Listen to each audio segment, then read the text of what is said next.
No, Moby, it's not time for lunch yet. Look at the clock. How can you tell time?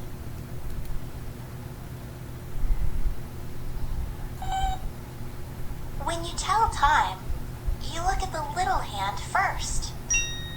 That's the hour hand. The hour hand is on the 9. Next, you look at the big hand. That's the minute hand. The minute hand is on the 12. So the time is exactly 9 o'clock in the morning.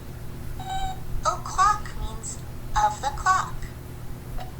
We go to the computer lab at 10 o'clock and go to the library at 11 o'clock.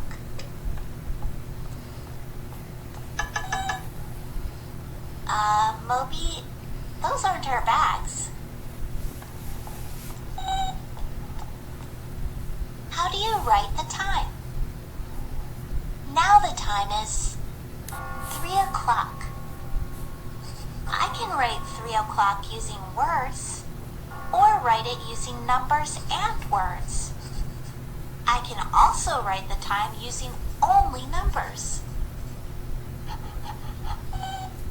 Well, first I write the hour, so that's 3. Then I add a colon to separate the hours from the minutes. Finally, I write how many minutes are past the hour. It's exactly 3 o'clock, so there are 0 minutes past the hour. You write the time to 2 places, so I write zeros in the ones place and the tens place.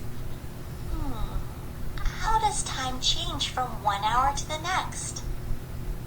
We've got to wait 1 hour for the lasagna. Well, there are 60 minutes in an hour, and it's 5 o'clock now.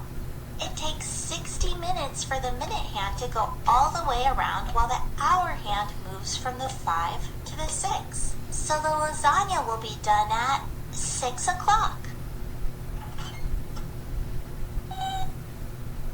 Wait a minute. Now I'm a little confused. Well, there are 24 hours in the day, but there are only 12 numbers on a clock.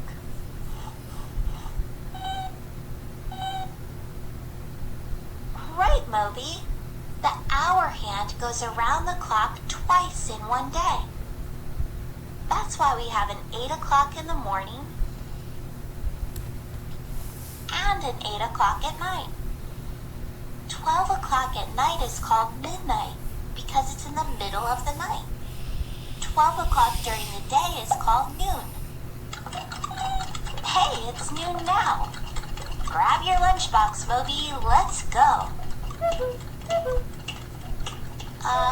Moby, what was that?